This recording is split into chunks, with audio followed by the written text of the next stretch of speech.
Bobby Owsinski's Inner Circle. I'm Bobby Owsinski, and this is a show all about music, music production, and the music business. My guest today is a partner in the talent management company Collective Entertainment and a founder of the #IVotedFestival, Festival, Emily White.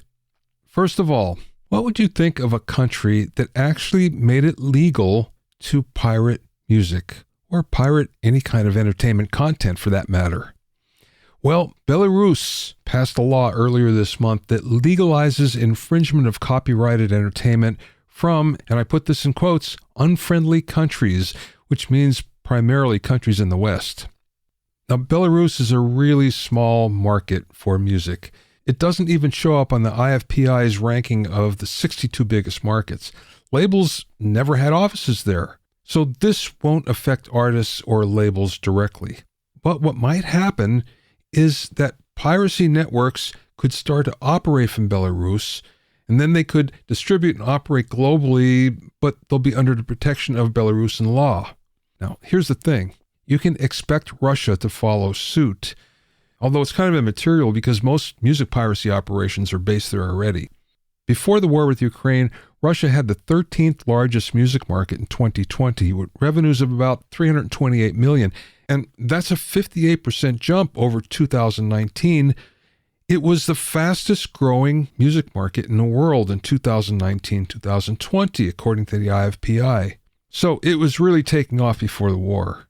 If it follows Belarus and legalizes music piracy, though, it could set back the Russian music industry for decades, as it would destroy any chance of investment in local creative industries.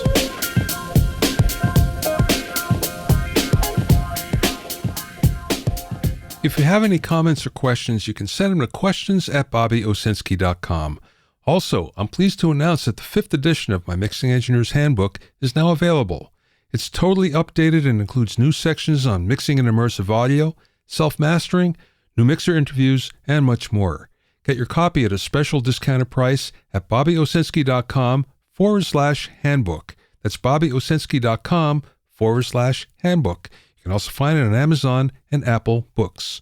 And remember, you can learn all about the latest in music, audio, and production news when you sign up for my newsletter at bobbyowsinski.com. There you'll also find out about openings for my latest online classes and special events. That's bobbyowsinski.com.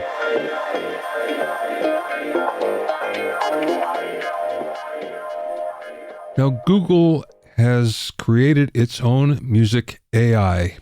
It's called MusicLM. Music, capital L, capital M. Now, this isn't the first music AI. There's another one called Refusion, which is an AI that composes music by visualizing it. There's another one called Dance Fusion.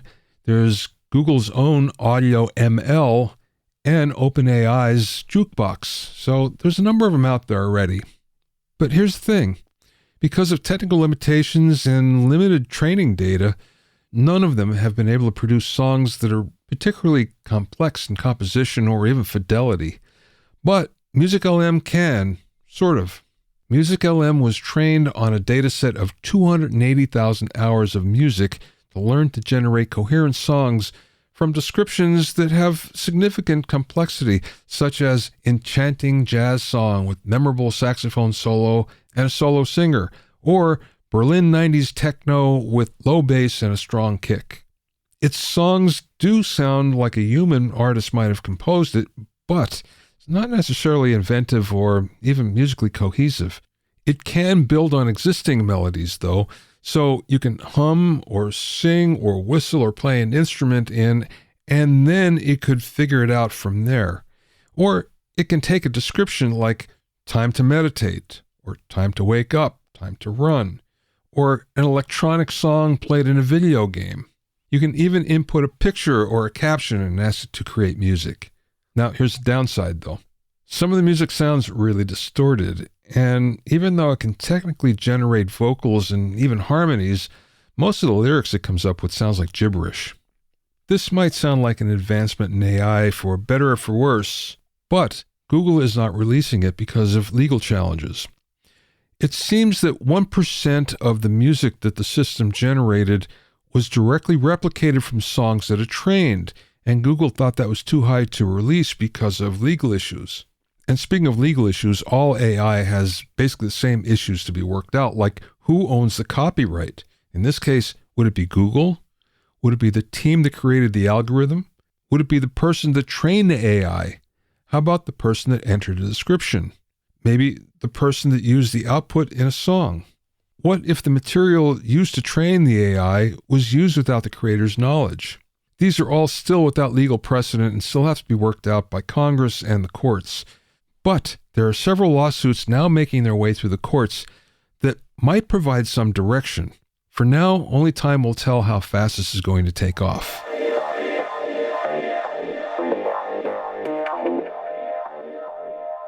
My guest this week is Emily White, who's a partner in the talent management company Collective Entertainment and the founder of the #IVotedFestival. She's also the author of the Amazon #1 best-selling How to Build a Sustainable Music Career and Collect All Revenue Streams, and hosts the book's accompanying podcast of the same name, which happens to be the #1 music business podcast globally. Having early experiences in radio at WBCN in Boston, MTV, and with concert promoter Don Law, Emily became a core member of the Dresden Doll's media team before getting into management. During the interview, we spoke about being a tour manager, making yourself indispensable to your clients, how talent management has changed, getting caught up in the latest trends, and much more. I spoke with Emily via Zoom.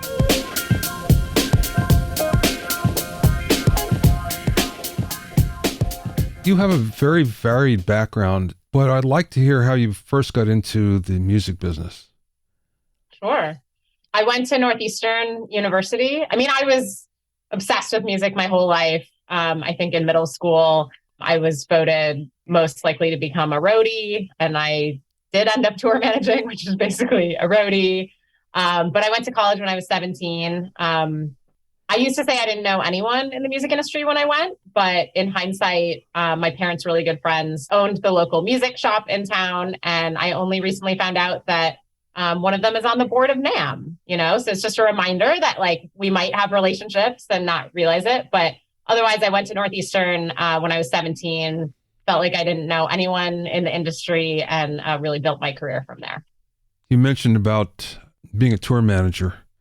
So I want to hear about that, especially being a woman in a basically male occupation. Yeah, sure. I started tour managing when I was in college for a band called the Dresden Dolls. Really grew up with that band professionally, started with them when they were a local band kind of on the rise. Went to my first South by Southwest with them when I was in college on a self-booked tour. And, the day I graduated college, I did graduate, but I didn't walk because we were at Coachella starting a 3-continent tour with 9 Inch Nails. So I did that till I was about 23, went all over the world until I wasn't really challenged by it. I was fortunate that the Dresden Dolls there's only 2 of them, but 50-50 men and women. Our crew was very gender balanced. And to be honest, it's not really something I even thought about. It's certainly something I deal with a little bit more now as I age. But I grew up as a competitive swimmer, and that's a unique sport where all the genders train together. So I think I just was always used to working with guys, competing with guys, whatever. So it wasn't really an issue. But, you notice it on the 9 Inch Nails tour when Amanda from the Dresden Dolls and our merch person, Bree, and I are the only women on the tour, and their crew is obviously massive. So, but it was great. It was awesome learning experience, and anyone that's interested in touring, I can't recommend, doing it more. Let's talk about your relationship with Amanda Palmer for a second, Sure. Because she was, how would I put this? Maybe the prototype for how to utilize social media if you're going to be in the music business. So what did you take from her? We really figured a lot of it out together. I started working with the band, I want to say in 2002, it might've been 2003. And again, they were a local band on the rise, and they were really, because they're a punk cabaret duo, and they were, and they're from Boston. I went to school in Boston, and the Boston scene was very rock centric at that time. And so they were really rejected by the Boston music scene and would play art galleries and lofts and, different alternative spaces and built their fan base up that way, because the traditional local music industry initially kind of rejected them. And so a lot of these practices that are now commonplace, I would totally say this in front of Amanda, came out of paranoia, because it was like, she started an email list before people were talking about that, at marketing conferences or whatever. And they were starting to build a team at this time. But she would say to me, like, well, what if you go away? What if my fancy attorney goes away? What if my booking agent goes away? This is the only way I have to communicate with my audience about my music and my shows. So I think we viewed social media the same way. We were always really open-minded to technology. We really embraced it instead of like fighting it or like suing fans or whatever. And for us, it was a way to communicate with the audience directly when maybe the traditional channels were blocking us out, if that makes sense. Yeah, yeah. One of the things I noticed, her presence was vast for a long time, and she's pulled back quite a bit in the last few years. Interesting. Do you recall what you mean by fast? Like what years you meant? Right up until, I'd say 2018. Everywhere I looked, someone was quoting her. She was doing an interview. She was being referred to. It was constant. TEDx talks, or TED Talks actually, and things like that. And then kind of nothing. Well, that's an interesting perspective because, see, I would have said 2008, 2009. But so when you say 2018, that's not fast at all. You know what I mean? Yeah. Like, and like so many artists or talent, that's 18 years of really hard work and grinding it out between 2000 and 2018. And then even before that, writing her songs and honing her craft, right? And I can't speak for her on this, but she also has a child now that's probably about 6 years old. So maybe that, and also pandemic, and she was trapped in New Zealand. So, but it also doesn't matter because she has her audience and she has her email list and she has her Patreon, and that's what it's all about for the long term. Like if people aren't noticing on the outside, that's okay. They'll come and go. Yeah, yeah. So that was a great training ground for what you're doing now. Let's go there first. Well, first of all, you worked for Don Law for a bit, right? I did. People really, I don't know, grab onto that in my bio a little bit. I was an intern. But it's interesting. I just replied to like a survey Seth Godin was doing today on like your favorite job you've ever had. And through interning at what's now Live Nation New England, I did get a job ripping tickets at the Paradise and what's now, House of Blues, and running the guest list. And I think that was my favorite job ever. I was getting paid $20 an hour as a college student, felt like $1 million to see shows for free and let my friends in for free. So it was a great experience. And I learned a lot for sure. I remember the Paradise. Is that still around? Oh yeah, absolutely. Great venue. Yes. One of my favorites for sure. Okay, let's go up to today, Collective Entertainment. So how did that come about? Well, I started my first management company in 2008 called Whitesmith Entertainment. That was after I was at Live Nation Artists, which became Rock Nation. That actually fell apart before it became Rock Nation. So I started a management company in 2008. Amanda was actually my first client, and partnered with a comedy manager. We were managing Margaret Cho, W. Kamau Bell. We had writers on John Oliver. I expanded and added a sports division in 2012. And then my longtime business partner left management in 2018. So I partnered with a few proteges from Whitesmith Entertainment. And I said, I want this to be, I'm starting a new company. And on one hand, I want this to be whatever you want. On the other, I'm just moving our music and sports divisions over. I've since retired from artist management. My amazing business partner, Melissa Garcia, is managing talent at Collective and mentoring, really great younger managers. But for me, it really houses my entrepreneurial work at this point. We've grown I Voted Festival into the largest digital concert in history. That is its own separate entity, but also like my books and podcasts and speaking engagements are all part of Collective. Okay, I want to get to those in a second, but let's come back to artist management for a second, Sure. Because that's something that's not easy, and yet you get into it rather young. Yeah. And I didn't, I was ride or die music industry. but I didn't know what I wanted to do within the industry. So I was fortunate to do a lot of internships in school. In fact, Northeastern was actually on the quarter system at that time. So I could like pack in even more, or sometimes I would do like 3 days a week at, WBCN in Boston, 2 days a week at an indie label. But I really wanted to support music in its most purest form, or in its most pure form. And that was through helping artists. And then that led itself to artist management. And when I was working with the Dresden Dolls in college, they ended up taking on management and went with Mike Luba at Madison House. And I'm forever grateful they made that decision. When I was we were at KCRW the spring of my senior year in college. I was in the control room with Luba, and he said, "Oh, and when you come graduate, you'll work for me at Madison House in New York."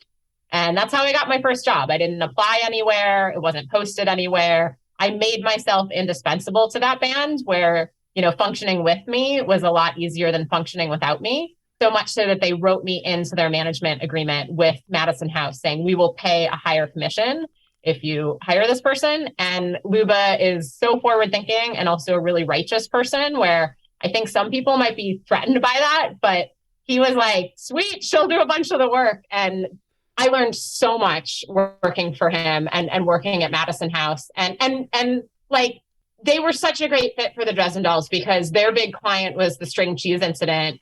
And again, this was way before people were talking about this at conferences, but they had built a whole infrastructure around string cheese. Also because jam bands aren't necessarily like super recognized by the traditional industry, right? So Madison House had built, an in-house record label, a merch company, even a travel agency for fans and artists, in-house PR, in-house merch. That's a little more common now, but totally unheard of in the early 2000s. So I really got my management chops working for Luba. And again, he is just like such a righteous person. It's like we'd be backstage at Bonnaroo with like the founders of Bonnaroo, and he'd be like, well, this is the Dresden Dolls' real manager, and I'm biased, but it's like, that's really a smart approach because it allows Luba to take on more artists if he has good day-to-day managers working with him. So really, I basically managed the band, but then when I got stuck or there was something I couldn't figure out, Luba was always there. So it was a really great partnership. How has talent management changed? It's really evolved into, in the pre-digital era, you had to get signed, as you know, to record and distribute music because you basically had to be a 1%er or Fugazi to record on your own, and then labels held the keys to distribution. So you needed 99.9% of the time to sign your rights away to do that. And that model I just described at Madison House is now much more what it's like, where managers, we always had our hands in everything because we commission on everything, but we're involved in marketing. We're involved in social media. They're more often than not, there's not going to be a label, right? You might be self-administering your publishing through someone like Songtrust. You might be working with music supervisors directly. So it's a grind, and please be nice to your managers because they work really hard. Management has to take on so much more marketing than before. But that marketing has shifted, right? Like it's about email lists and the text club and social media, right? Or for me, when there is radio play or there is press, how do we grab those email addresses and start a database for the artist? It's like, how do you take all of this outside marketing information, whether someone is helping you with it or not, and make it your own? But for a second, let's talk about social, because social in general is changing so much and it's evolving. We can already see certain platforms that are declining, at least in popularity. Sure. And TikTok seems to be what's hot now, but yet everyone's unsure if that's the best thing for music. How do you feel about that? I think, well, first, I had the absolute privilege of interviewing Seth Godin this year, and he summed up my beliefs better than I did. On social media, you are the product, right? Like tech companies are the most valuable companies in the world. Why? Because they have all of our data. So it's not like the most creative or exciting sounding thing, but artists need to think of themselves as a tech company. They need to be like anteaters for mobile phone numbers of their fans, for email addresses of their fans, bonus points if you can get the postcode. And I was just talking to an artist about this, and I get it. it's so easy to get burned out and have your mental health affected by social media. And so I was saying to this artist, in fact, I don't think she'd care if I say who it is. Like I was talking to Cam Franklin of the Suffers, and like they're an awesome band, period, but like a sick live band. They have very loyal fans. And I was like, Cam, you should just post when you have music out and pin that at the top of your pages. And same with when you have a tour. And if you have some funding or support, like throw an ad spend behind it and just be open and just be like, this is what's most important to me, like communicating my music and my shows. I need to check out a little bit for mental health. And like, I know she also like smokes weed on her Patreon with her fans too, like find the things that like, work for you, but don't get caught up in this rat race of like, oh, memes are really hot right now or TikTok's really hot right now, like, because you also have to use these platforms well, and you're not going to use them well if you're turned off by it. But at the same time, like I said, they exist for a reason. So even if you're just pinning the information that's most important, throwing a little ad spend behind it, but then again, whether it's you or someone on your team replying to as many people as possible with, here's my text message club, here's my email list. So just the more you can retain for your own use, the better. Because like you said, these platforms come and go and algorithms come and go. I saw something on your website that I thought was really interesting. And the phrase was, you bring a modern mentality to talent management. So what does that mean? I think it's all the stuff we're talking about. I didn't really realize this until not like later in my career, but not early. Like I never really cared about having a hit song. And it depends on what kind of artist you are, right? If you're trying to be a pop star or you're doing co-writes or you're a pop country act, like that's a whole different thing. I cared about growing the fan base and maintaining it for the long term. But it's all these things that we're talking about, like I was so privileged to work at Madison Nest. And I don't think anyone ever said these words to me, but ultimately I was schooled to build businesses around artists and take care of fans a very close second. So to me, that's what modern talent management is, because, like I teach a college class and I speak at a lot of colleges, and I really can't stand it. I mean, I think this is starting to change, but I can't stand it when music business programs are like, should you go with a label or should you not go with a label? And I'm like, do you have an offer on the table? Because odds are you don't. And I understand like, exercises and in theory and stuff, but it's like, why are we talking about this when you can just start getting to work? And I actually just wrapped up my last class this semester, which was an artist management class where I threw them at the wolves and they were managing artists. And that's what the semester was about. I'm not just going to have them read about artist management in a book. And I'm just as proud of the student. I told them, I'm like, let's set a goal with the artist at the beginning of the semester. But I'm more interested in how you navigate issues that arise than actually achieving the goal. And I'm just as proud of a student who, was really frustrated when the artist wasn't getting back to them. And so I worked with him on like how to communicate and just being really direct about that. Like, hey, if I don't hear from you by Monday, this is a class project and I have to move on to another artist. And like, it's that. And I heard that in a lot of their presentations today, like how much they learned that communication is queen and also just like getting ahead of that. So that's real and modern to me, not just like pontificating on like, should we go with a label that's not interested? Okay, let's go there for a second, because that's kind of interesting to me. What you teach, so it's artist management. The students then, and what's interesting, when I've taught college, I've always felt that most people are taking classes and they're there to find out what they don't want to do as much as what they do want to do. With my classes, it used to be, I could see 20 people there, and you can pick out, okay, you're going to do well, and there's only a handful. Did you see that as well? Or in the artist management, were people a little more dedicated? That's a good question. I had a small class this semester, so I was able to work with them on their individual goals, which is something we talked about at the beginning of the semester. What are your short and long-term professional goals, and how can I help you achieve that through the lens of artist management? Because even if you don't want to be a manager, you're still going to have to interface with them.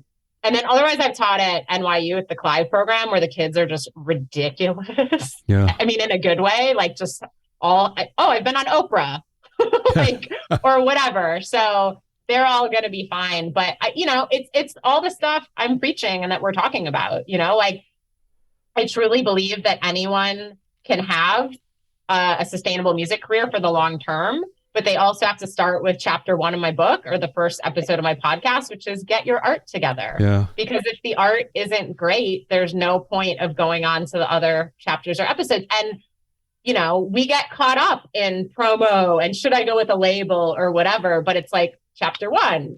Is this your heart, your soul, your spirit, in musical form? Is it genuine? If you don't do that, there's no point of the rest of it. So I don't care what kind of music you're making. Like if you do that and then start building your audience, you can have a career forever. It just depends on what that means to you. I want to get to your books, but first, what's interesting is you have entertainment clients and then sports clients. So how did that happen? My parents and grandfather are award-winning swimming coaches, and I was on a swimming scholarship in college. So I've always spoken the language of competitive swimming. And I started working with the rock star of Olympic swimming, Anthony Irvin, in 2012. So my 20s were all music industry, but I had this random, swimming knowledge in the back of my brain, like I spoke French or something. And then so I started to apply that in my 30s. So it's really because I'm a legacy in the sport of swimming. When I get emails from tennis players, I'm like, you don't want me managing your tennis career. I don't know anything about that sport, but it's been nice to apply all the stuff we're talking about, to be honest. And in my opinion, a lot of professionalism to a rather niche sport. So, but it's really, it's a way of giving back to my family and a community that gave me so much. Do you approach it the same way with the mailing list and social and everything? Yes. So Anthony Irvin won a gold medal in 2000 when he was 19, and then left the sport fairly young to play in bands and travel the world and take psychedelics, and then reemerges 12 years later and makes the US Olympic team, which is unheard of. And I would rarely say this about an elite athlete, but he's a sprinter, and he had the worst start I've ever seen in my life at the Olympics in the 50 free. And so he got 5th, which is actually amazing. But the media was kind of disappointed in that because they loved, the story of him. And so I emailed into his website. I'd never done anything like that. I said, this is my company and this is my background in the sport. I have a bunch of ideas if you want to sit down. And he's like, oh, I'll be in New York in a few weeks. We sat down. He'd just come off of all this media attention. And he said, the next thing I want to do is compete on the World Cup circuit and go to all these continents, but I don't know how I'm going to pay for it. So I'm just going to throw my expenses on a credit card and hope I win some prize money. And I was like, well, if you were a band who got like a last minute European tour, we would do a Kickstarter. And he said, what's that? And so I took it to Kickstarter. They rejected it because they don't work in sports. So we did it with Indiegogo, and the fans loved it. They were following him around the world. We obviously can't prove this, but he competed really well. And I'd like to think the mental weight off your shoulders of not having to win for prize money helps with that. He broke an American record. We had brands giving him free stuff and got really into it. And so, yes, email list, merch, but people hadn't really done that with a swimmer before. So it was a very similar approach. That's cool. Like Thanks. that. Yeah. Okay. Let's talk about your books. Let's go to the first one, Interning 101. So how did that come about? I did not set out to be an author. I felt like I was teaching a lot of basics to my interns at my management companies over and over.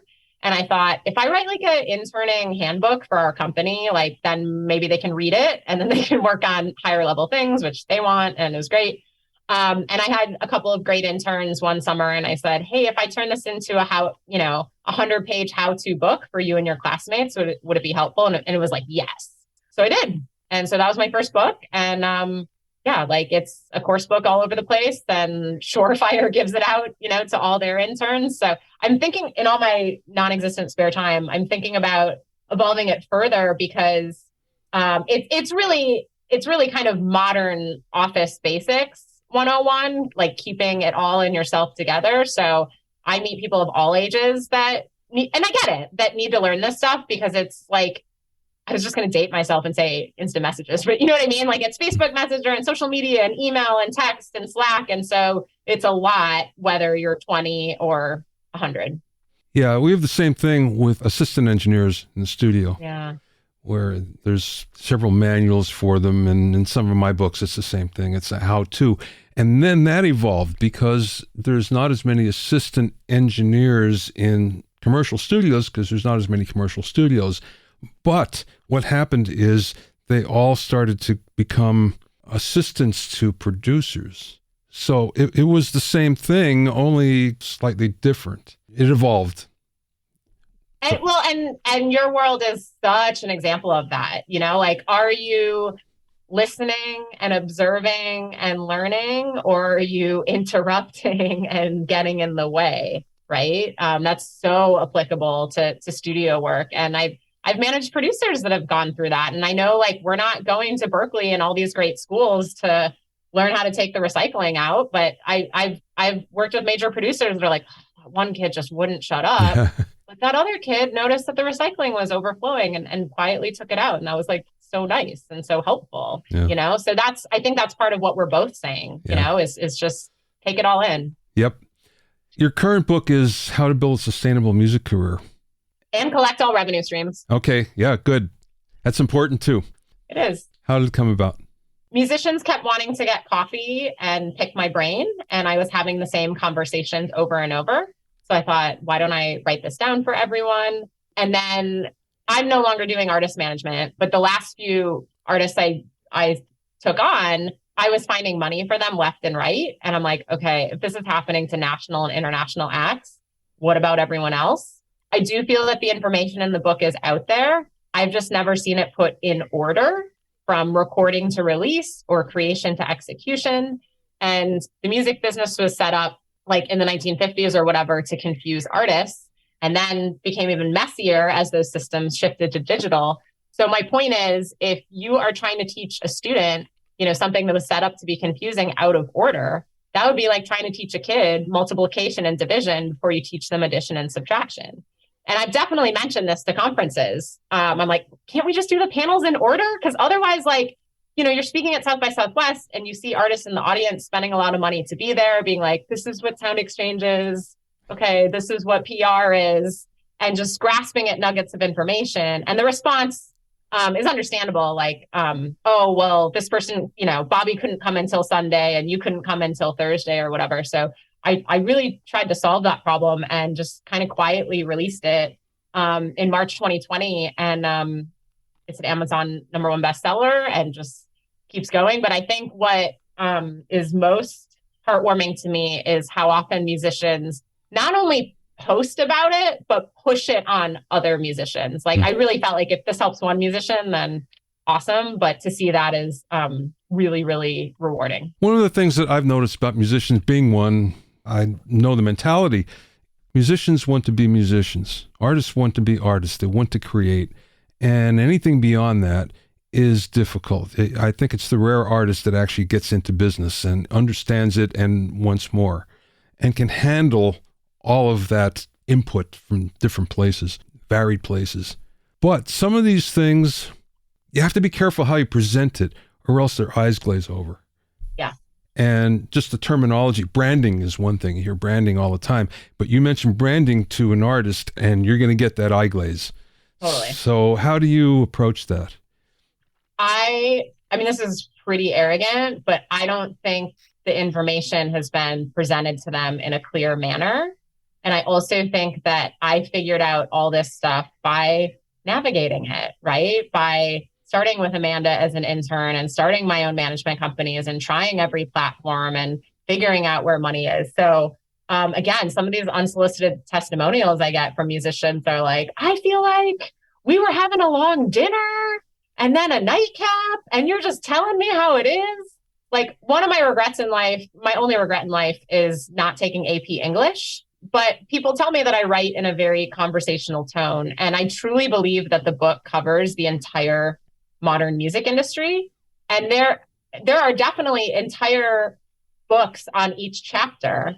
But like, for example, I feel very passionately that I want songwriters to be able to simply define music publishing and also know how to collect on it.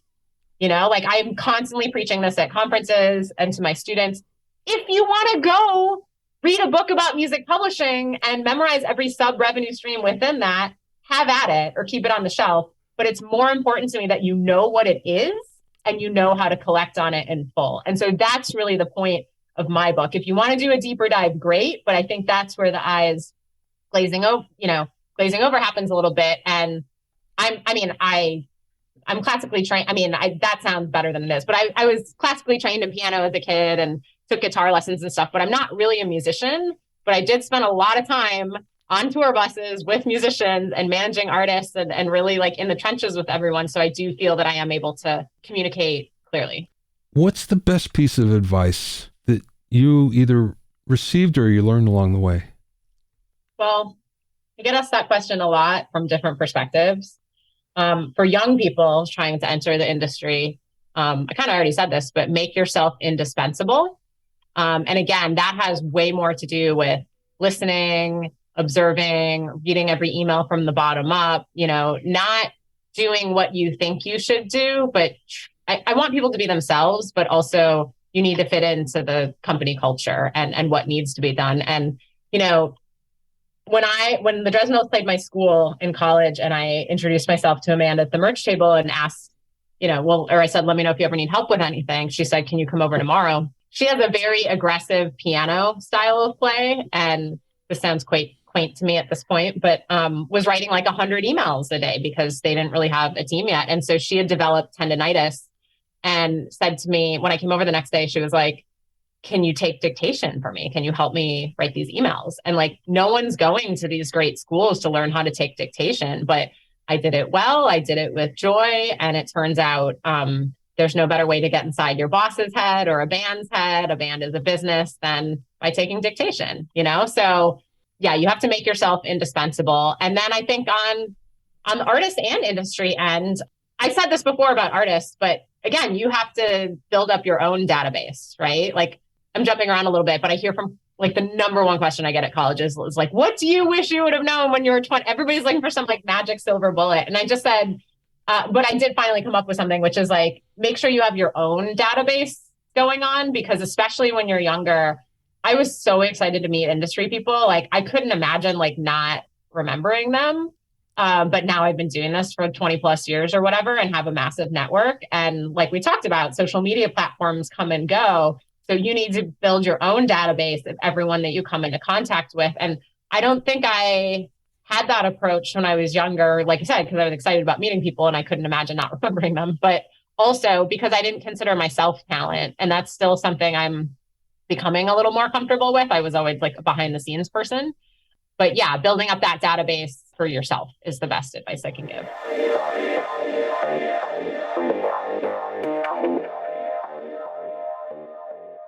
You can find out more about Emily at collectiveentinc.com, all one word. That's collectiveentinc.com, and then /Emily-White. That's collectiveentinc.com /Emily-White. Thanks for listening and being in my inner circle. Remember, if you have any questions or comments, you can send them to questions@bobbyowsinski.com. Remember that you can learn all about the latest in music, audio, and production news when you sign up for my newsletter at bobbyowsinski.com. There you'll also find out about openings for my latest online classes and special events. That's bobbyowsinski.com. To listen to the episodes of Bobby Owsinski's Inner Circle, go to bobbyowsinski.com and select the podcast tab, or go to bobbyoinnercircle.com, or you can find it on Apple Podcasts, Amazon Music, Stitcher, Mixcloud, Google Podcasts, Spotify, Deezer, TuneIn Radio, Radio Public, and Podbean. At bobbyowsinski.com and bobbyoinnercircle.com, you'll also find a sign-up form for my newsletter and for alerts for new podcasts. This is Bobby Owsinski. I will see you next time.